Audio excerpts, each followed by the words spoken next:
to the cloud. How are you guys? Thank you so much for joining. And let me share this to a whole bunch of people because I want us to know about voting. I want us to know about voting. So how do I share this? Share it on my timeline. I hear myself. I think I just shared it, Baldwyn. You can share it as well. Okay. I think I just shared it to my timeline. Yep. There you are, yeah. And you can share it. We're on Facebook. That looks so weird. Hey guys, thanks for joining. I see somebody watching. I have with me Baldwyn English Jr. Is it Esquire? Can I say Esquire? How does that work? I don't even know how that stuff works. No. How does it work? So I think once you pass the bar, I think okay. you put Esquire on there. Okay.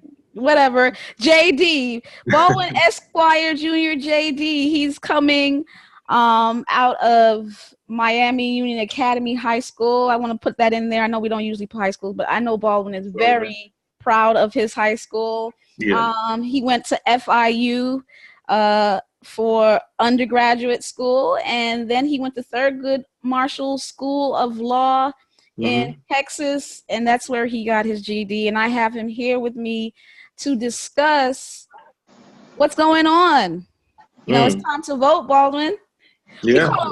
We call him Roddy, but I'm going to call him Baldwyn today. My government name. That's all right. Government name. I want to first talk about social justice. Like, what do you think social justice is? Oh man, social justice is essentially, speaking up for people that can't speak up for themselves, fighting the good fight, as it were. Really just putting yourself out there for causes and individuals that can use, your support and your voice. Yeah, that's all it is. It's not a big thing. People like to make it bigger than it is and say, oh, social issues shouldn't take over the gospel. I don't know, whatever that means. But like it's the gospel, right? And somehow we've separated it from it. So I want to ask you another question before we really get deep down into the politics of the day. Sure. What do you think the Bible or the Spirit of Prophecy says about social justice? The Bible is actually very clear in what it says about social justice. There are tons of verses there that really highlight and what's the word? Should compel us to engage ourselves in these various social issues of the day. So, for example, there are verses. Let me back up to my notes here. The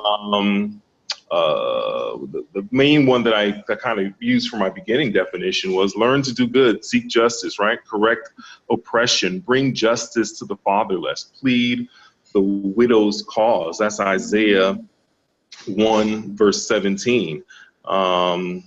Zechariah 7 says, thus says the Lord of hosts, render true judgment, show kindness and mercy to one another. Do not oppress the widow, the fatherless, the sojourner, or the poor. Let none of you devise evil against another in your heart. And, that evilness against others from your heart. I mean, that's the crux of a lot of the racism and all of the other divisive isms of the day. And, that really should not have its place in the heart and the church of a Christian. Unfortunately, it makes its way into every aspect of our lives, including the church. And that should cause us even more so to want to speak up. Do justice and righteousness, deliver from the hand of the oppressor him who has been robbed. Do no wrong or violence to the resident alien, have mercy, the fatherless and the widow, nor shed innocent blood in this place. And that's from Jeremiah 22 verse 3. So there are a ton more verses in the Bible that clearly support the idea that Christians should be involved and engaged in issues of social justice. I can only imagine what North America would be like, the United States of America, had not the church, Reverend Martin Luther King, all of these great individuals that came out of the church, had they not, or had they chosen to remain silent, had they chosen not to engage and to march and to avail themselves of being thrown in jail and beaten and so forth, had they not done those things, I can only imagine what this world, what this country would look like today. And hold on one second. They were saying that people are having issues hearing you. Let me listen to it. Hold on one second. They were saying that people are having issues. Okay, speak again for me. Again, yeah. Let me know if you testing 1 2 3. How am I coming through? Okay, speak again for me. Yeah, you sound low for some reason. I don't know what it is. I don't think it's you necessarily. That sounds clear to you directly through the original platform, right? Yeah, what I'm going to do is I'm going to hold the mic closer to my speaker. That shouldn't matter. We're going to go with it, and if we're having issues with it live, then we'll just have to replay it on, increase it on the replay. Keep talking to me, Tashoy. Otherwise, so you're trying to comment as well, and you're not getting, for some reason, it's not coming through either through the comment section. Oh, you know what? I think it's because I came in through the group. People can't comment through the group. And I should have come. So, hey guys, join Patmos Chapel Education. Join Patmos Education. If you join the group, you'll be able to comment. Come on, guys, join Patmos Chapel Education group. You'll be able to comment because I can't stop this now. Thanks for letting me know, Tashoy. Speak up a little bit. Maybe I don't know. Maybe your phone can have an increase in volume. I hear you well. Okay. If you're having issues, let me know. Also, comment. You can comment on my shared part. But let's continue though. So what I think about the text where it says the Spirit of the Lord is upon me, but has anointed me to preach the gospel to the poor. Jesus is speaking, and he the thing that he came to do is to really uplift those who are less fortunate. And people always get to the point where they talk about, well, Jesus never told us to fight against the Romans. And I don't think social justice means fighting against the leadership of the nation. But when people were oppressed, I do believe that Jesus had something to say about it. A classic example, we tend to focus on the leadership of Rome, but the leadership was really the religio-political leadership of the Pharisees and Sadducees. Sure. And Jesus got on those dudes all the time, right, especially when they were ripping off people in the temple. He started to take out whips and stuff. So I don't know when people think about Roman power, but they don't really think about who was really in charge, and how Jesus addressed those who were oppressed. I really think he was about helping those who were oppressed. Well, another thing is that, and I agree with you on that point, right? So to a large extent, the issues that he had were focused on the Pharisees and Sadducees, who had really distorted, the religion and so forth of today. But in addition to that, the governmental structure with the Romans was completely different. It was not a democracy like you have today, right? So you had, there was only so much latitude that they had within the bounds of the law that they could do. What we're doing today as Christians is using the law to our advantage. Render unto Caesar what is Caesar's. In my mind, when I hear that phrase, I'm saying do what you have to do for the government, but also do what you have to do for the Lord, right? And what we're doing is what we have to do for the government in terms of making it accountable, making it work for everyone.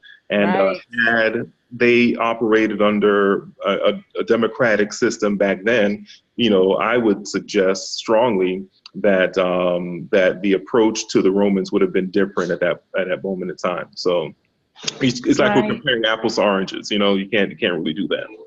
Oh, I like the way you say that. It's like comparing apples. So when anybody comes to us and they tell us, well, Jesus didn't tell us to not talk, fight against the Romans, we say, you're really comparing apples to oranges. Okay. Yeah. Well, let's get right into the Florida initiative. I know there's a lot of people watching from around this country, but we're both Floridians. We our residency, I'm not a Floridian. I'm a New Yorkan.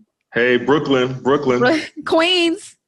I've heard of that town. I'm not too sure.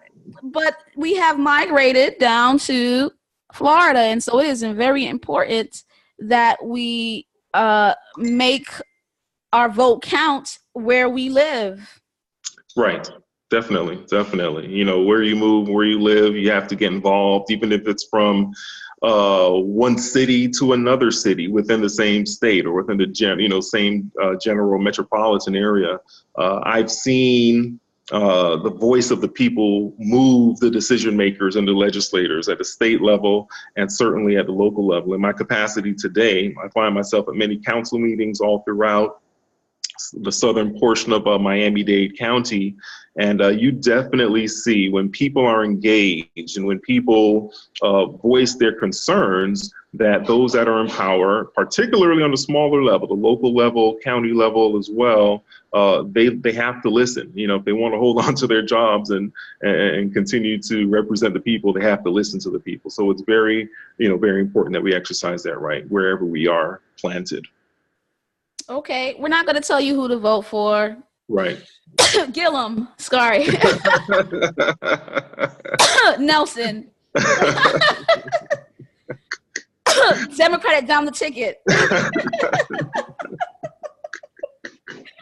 Man, I missed the debate last night. Did you watch the debate last night? I missed the debate. I watched the first one, and I was kind of annoyed because I feel like the Republican candidate did not want to deal with the issues. Right. And I felt like it was,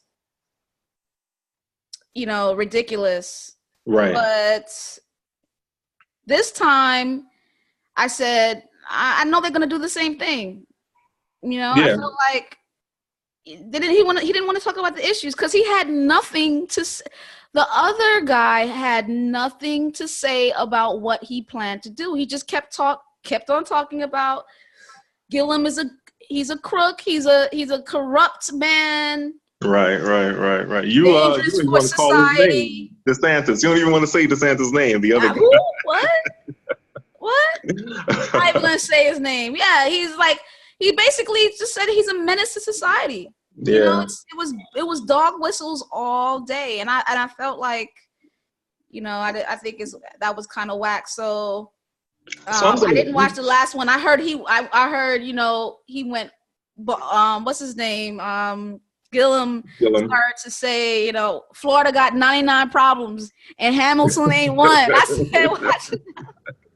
So I mean that's the thing. I mean at the worst, with the allegation against Gillum is that he took Hamilton tickets, and then that's wrong. And I want him to be smarter than that, right? Your brother like that, you have to be above reproach because anything that you do is going to be amplified. And at the same token, there's about $140,000 worth of unaccounted for monies or gifts or whatever on DeSantis' side. You don't really hear a lot about that, and I think Gillum tried to point that out yesterday. He kept trying to say that. He kept saying, "What happened to 145,000?" He kept trying to say it, but then I was getting annoyed because I really don't want to hear about that. Like, just keep focusing on what you plan to do for Florida. Right.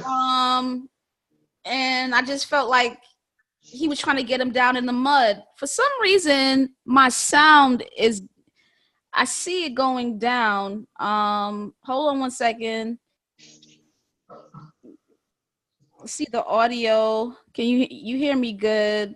I hear you fine. Yeah, and I hear you well, but like the computer's audio is sucking right now. It's not you. Text my cousin. Oops. Let's not do that. Let's not do that. We just lost the feed. Hold on. Come back. We're back. Okay. All right. So, yeah, I don't know what's up, but we'll just keep pushing forward. Guys, if you can hear me, let me know. Hopefully you can hear me well. Let's go into the Florida initiatives. Sure. Yeah, he's like, they're saying you're sounding lower than before. Well, we'll just keep pushing. What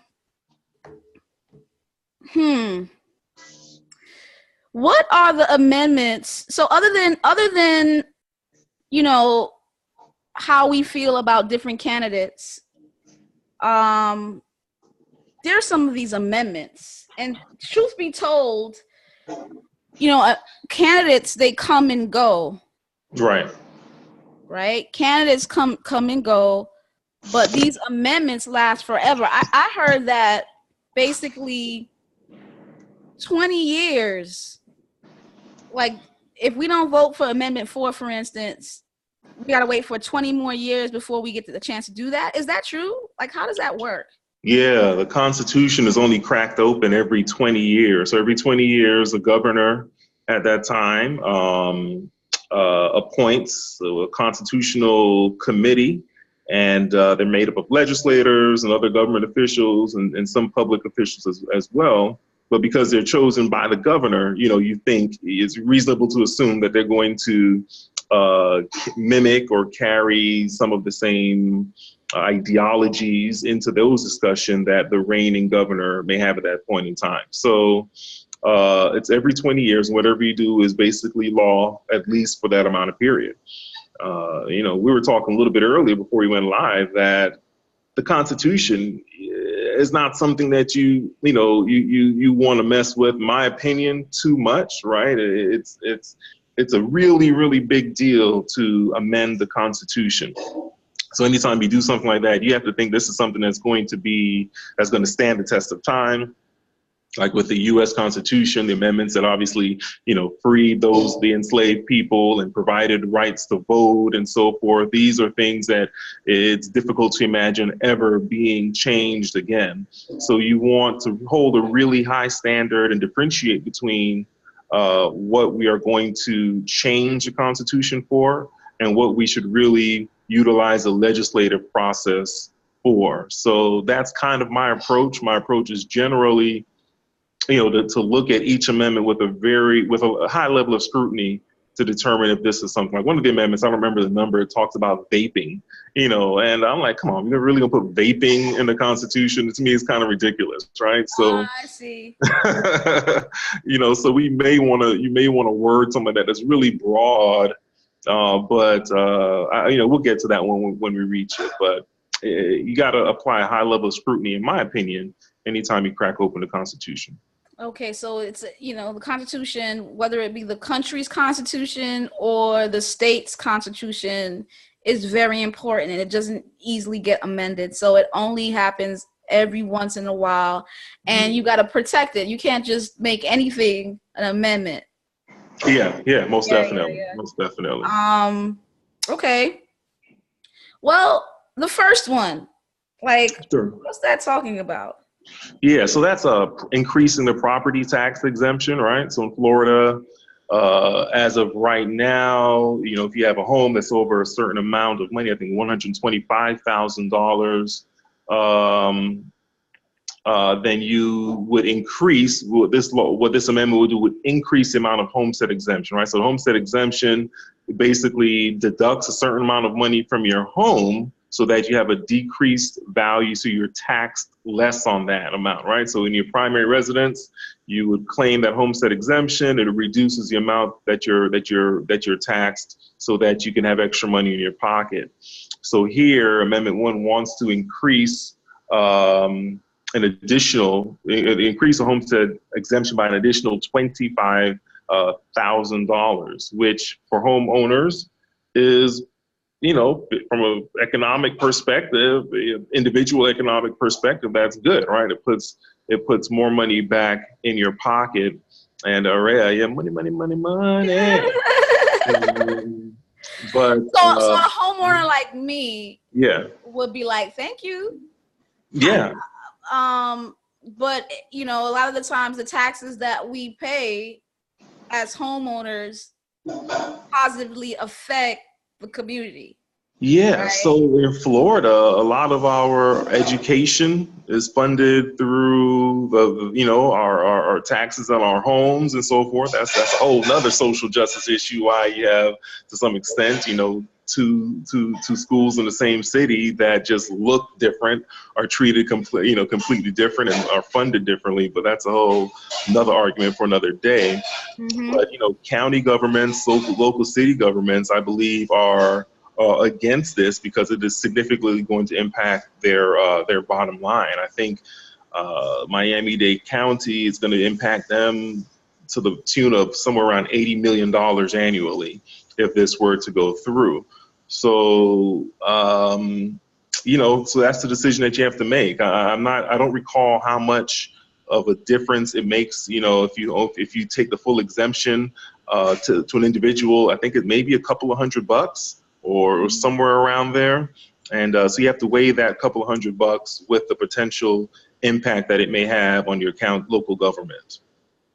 Right. So you save yourself $100, but the school system loses lots of money because many people save $100, so that's something to think about.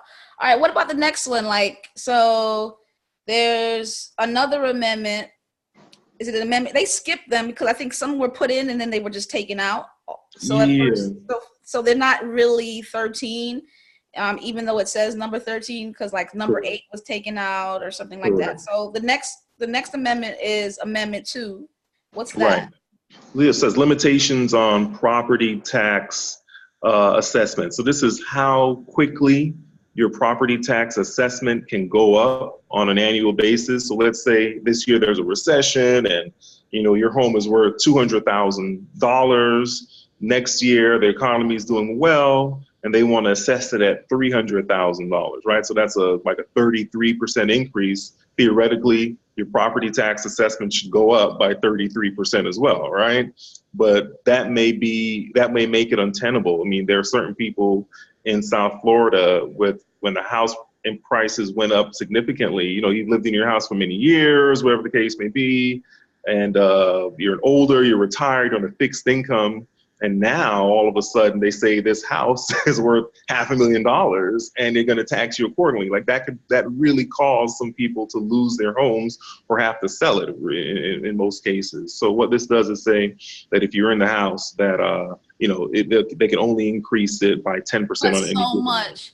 Yeah. So for instance, for us, in the community where gentrification happens, right? Yeah. You lived in this community all this time, but then all of a sudden, colonizers start coming into the neighborhood and now it's gentrified. And now you went from paying $1,000 to God knows how much, right? Just because of the gentrification. That's what I'm saying. So it kind of saves you against that if you put a cap on it, huh? Yeah, it kind of limits that makes it a little bit more, easier to absorb, as it were. Interesting. I like that. Okay, Amendment 3, it has to do with some kind of gambling. Now, all these commercials are this hurts. This hurts, children. Right. They don't talk about how the homestead one hurts children. Right? Nobody talk about that. But this one is going to tear your children up. Why? Why are they saying that? I really don't follow that logic. What it really does, what in reality what it does is that it puts the power of this whole gambling, approving, gambling in the hands of the voter, right? So it removes it from the legislature and puts it in the hands of the voter. So if we were to dig, and I hope nobody sues me, I would bet, for lack of a better term, that the people behind those commercials are probably the gambling industry, right? Because if you think about it, right They now have money. They have money to buy those commercials. How about they that? have money to buy the commercials, and they're incentivized to keep control within the legislature because at that point they only have to lobby and convince and talk to a couple of hundred people in Tallahassee, if they want to do something to increase their presence in the state of Florida. If the power is in the hands of the people, now they have to figure out a way to sway and market to and convince. What's that? I don't know how many people in the state of Florida, 14, 15 million people, or at least a portion of that people, right? It's the third largest. It's the third largest state now. Yeah. We bumped up past what? Past New York. Past New York. Yeah. New York Look State. at that, New York State.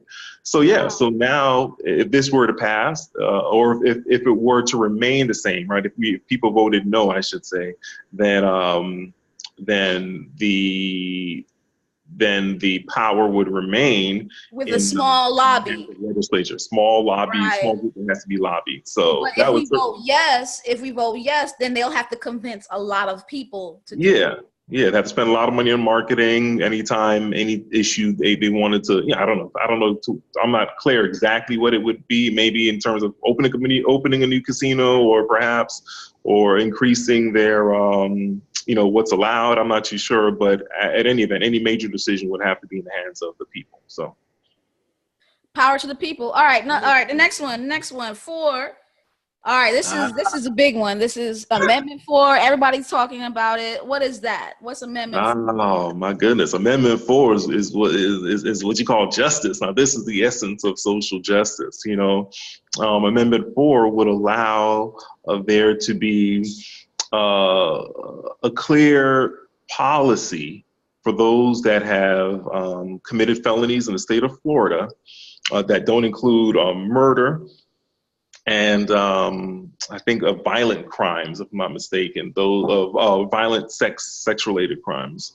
This does not apply to those individuals. And all other felony convicted felons, they would have their rights automatically restored upon the completion of their sentence and subsequent parole and so forth. Right now the process is that after a certain amount of years, people can apply for have their voting rights restored, and that goes to the governor and basically the Florida cabinet, right? So it's like the governor, the attorney general, the agriculture secretary, and I believe I may be forgetting one more person, but they are the ones that make the decision. And if you watch shows, who did it recently? This Week with John, that show This Week with John, the British dude, he's on HBO. Yeah, John Oliver. He did a special, as well as another lady that used to be on the Daily Show. They both highlighted the very arbitrary process that occurs right now in Florida. So I personally have watched a couple of these hearings where you have someone that may have committed a crime. They've been out 15, 20 years. They bought a house. They own a business. They got married. They have kids. They're deacon in their church.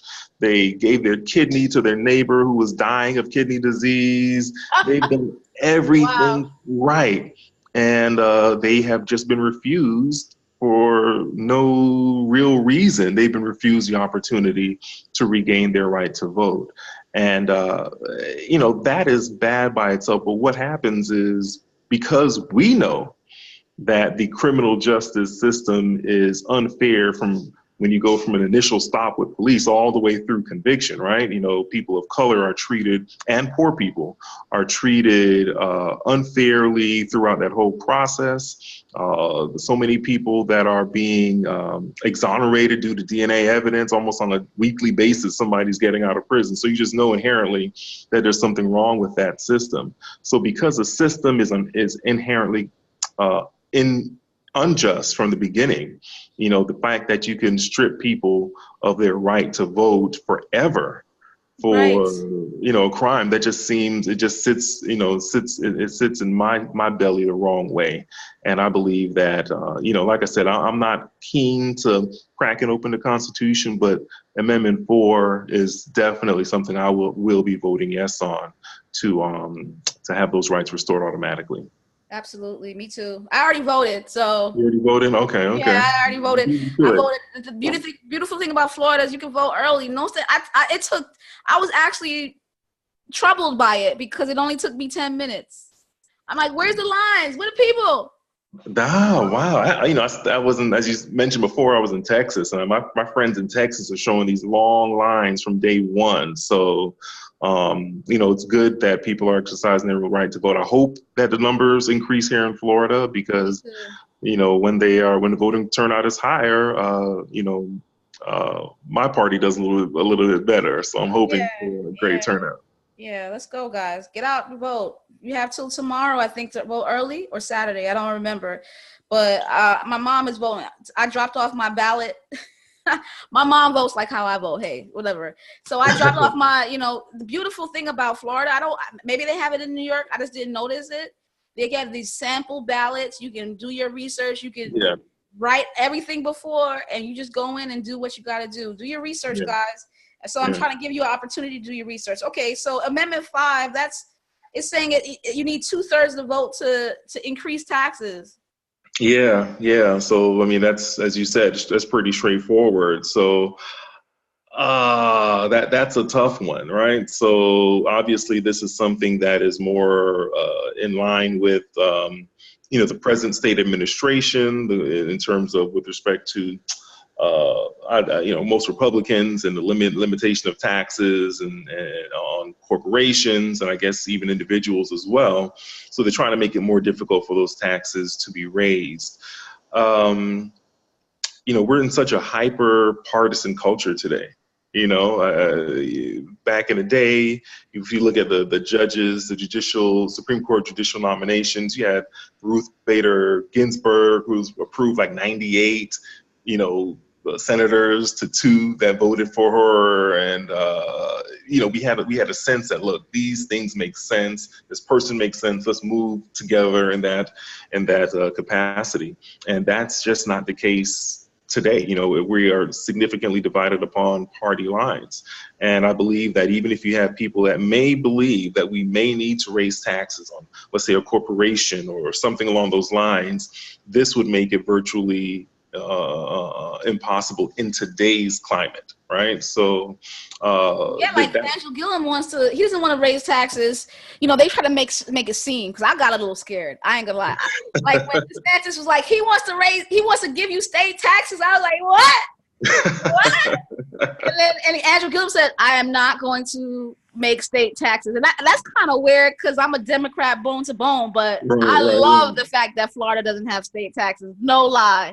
Yeah. I love it. So when I heard that he was going to increase state taxes, that did take me aback a little bit, but that's not true. That was a lie.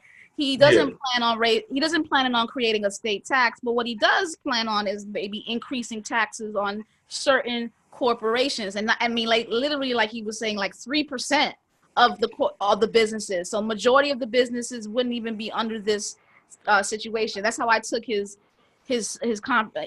comment. But even if he wanted to raise taxes, this law would block him from it, because it would literally require 2/3 to do it, and that ain't happening in this society, as you said. It's like, not happening today. That's not happening.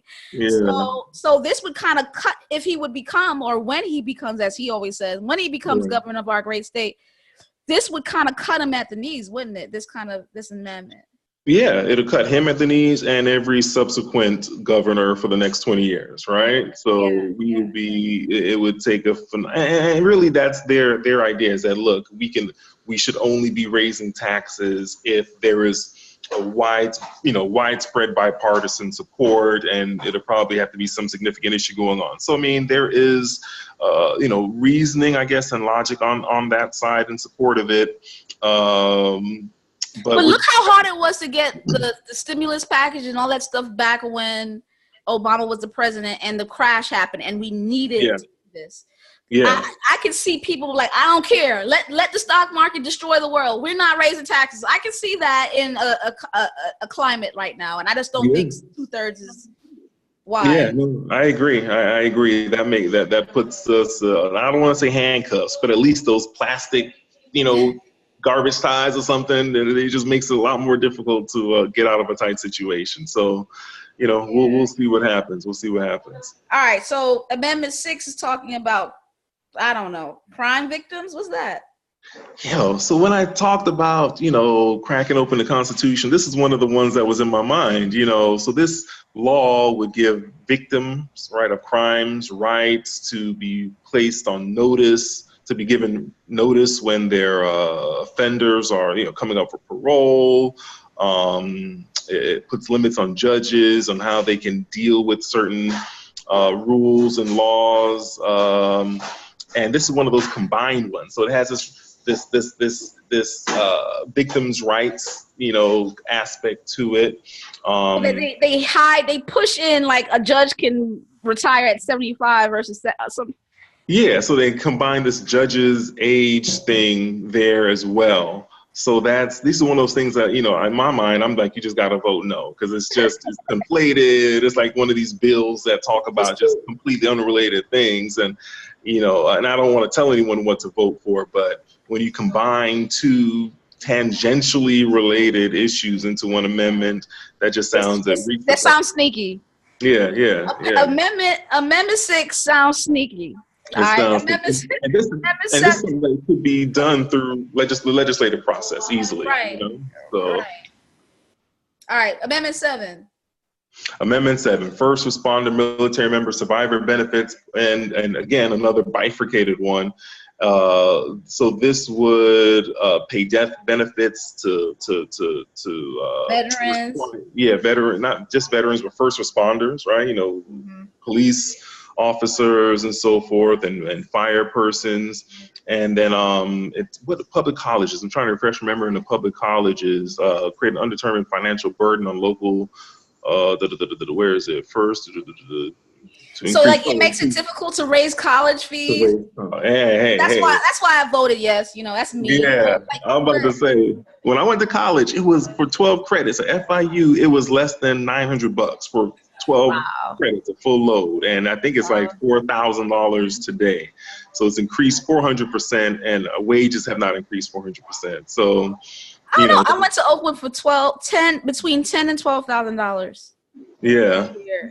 Can you believe that? That's crazy. My freshman year was like $10,000. I think I ended paying like maybe $12,000 to $13,000. How much is it now? Like 20? 30. 30. Oh my Jesus. goodness. Like with room and board and all that stuff. Yeah. Like $28,000, $29,000. Oh my God. And I know my mother I know a counselor. Yeah. A mental health counselor in a sexually transmitted disease clinic, public health clinic, state funded, is making the same money that she was making back then. I don't think wages have increased that much. No, they definitely haven't. So how was she supposed to support a child going to school for $30,000? Like, how is somebody making $50,000 right now? Right. Supposed to support a child? It's ridiculous how much college costs right now. And it's gone up because of the loan industry. It's so easy to get loans. So then people can, quote unquote, afford. I don't want to say afford, but at least find the money to get it done. Pay for it, but you basically ended up with a mortgage with an undergraduate degree. Yeah. So that's. Yeah. So if someone votes in favor of that, I certainly understand, because it is ridiculous out there, Yeah. My sound. Something's up with my computer, man. It's ridiculous. And this is so important. Anyway, whatever. I shared it on mine, and they said my people say they can hear. So I don't know. Okay, cool. There you go. That's all that matters. Okay, good. So they cut out Amendment 8. and they put in Amendment 9, which bans offshore drilling. That seems pretty straightforward. Do you want to ban offshore drilling? Or I personally do. Yeah, I love the beaches. I mean, with all the red tide and the destruction of our environment, I don't know who in the world wouldn't want to ban offshore drilling. All right, number 10. Amendment number 10 is talking about the State Department Veteran Affairs. Kind of securities. So it's two things. One, they have to fix the date for legislative sessions and even numbered years, because historically, when they have voting years, they start session earlier. They've been doing that by motion, so now they want to put it in the Constitution. Again, that's one of those things that you don't need to necessarily crack open the Constitution. And they want to make some changes in the government structure. To me, that can be done. That doesn't need to be done through the Constitution. You can just do this type of stuff, without necessarily putting it there. It is what it is. It's kind of neither here nor there for me at that point. All right. Yeah. Okay. So then you have number 11. There's only 3 more, guys. We're almost done. Number 11 is saying you're removing certain types that it can take away. I don't know. That's what I'm hearing. I don't know what it's saying. Yeah. So currently, the state can prohibit non-citizens from buying, owning, and selling property, right? And this would, I guess, more so protect the property rights of non-citizens, family from the Caribbean and so forth. Both my parents became citizens, or they're currently U.S. citizens, but to think that they would not have the right to own property just because they weren't citizens at a moment in time, but were here legally, that seems a little bit offensive, to me. So this would remove the state's ability to restrict property ownership, or let me back it up. If you vote no on it, if you vote no, it allows the legislature to continue to restrict the property rights. If you vote yes, then it removes that. It removes their right to do that. Right. So people like me and you who have Jamaican parents moved to this country. My parents bought their first home as immigrants, as legal resident aliens, but the language in Florida would actually have caused an issue with that. And so now we're trying to remove that language. This amendment is trying to remove that language that would stop somebody like my parents from owning a home. Right. Exactly. And there's some other stuff with criminal statutes about suspects being prosecuted under the law that they're accused of breaking. It requires prosecution if the law is even repealed. I mean, I guess so. I guess it makes sense. Again, that's not something I would have placed on this property rights amendment. So that's your issue. A lot of times you don't mind supporting it, but you still think it's funny that they hid stuff in this amendment. So while I'm voting for yes for my parents, I'm also voting yes for something else that has nothing to do with right. Yeah, exactly. So it is what it is. Sometimes you gotta choose your poison. Yeah. All right. Last 2. Amendment 12 is talking about what? So the big thing on here is, currently, if you're a legislator, after you finish your term in the legislature, you have to wait 2 years before you can come back and lobby your former colleagues and so forth. Now they want to increase that to 6 years. That's a long time. I guess I get it. You want to have some distance, but 6 years is a long time. If I spent 10 years in, as a legislator dealing with energy issues or water issues, that's my career, so now I have to wait 6 years before I can essentially kind of utilize my experience and, to earn a living. That seems kind of long, you know what I mean? I think 2 years is long enough, but that's the main one in that provision. Okay, let's finish it real quick because I'm losing signal. Sure. So I don't know if, but Amendment 3 bans gambling on dogs. That makes sense. I don't, no dog gambling. Yeah, man. Let's save the dogs. Save the dogs. Save the dogs. Hey, it's been great, Roddy. I really appreciate you coming on. Sorry for the technical difficulties, guys. But that's how it is in Facebook Live days nowadays, especially when we're trying to push a political agenda. You know, they're very, you know. So It's the Russians. It is the Russians. I yeah. guarantee. Are you awake? You gotta multiply 5 by what's in the front. You found that enough?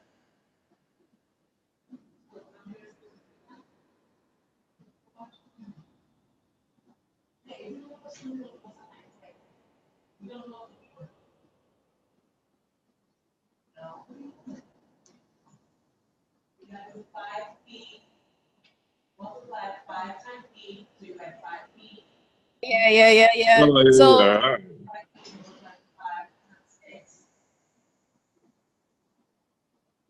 yeah, So it's finished. The live is finished. the live feed is finished. All right. Yeah, it got locked up there for the last 30 seconds or so. I know, but let me stop the recording.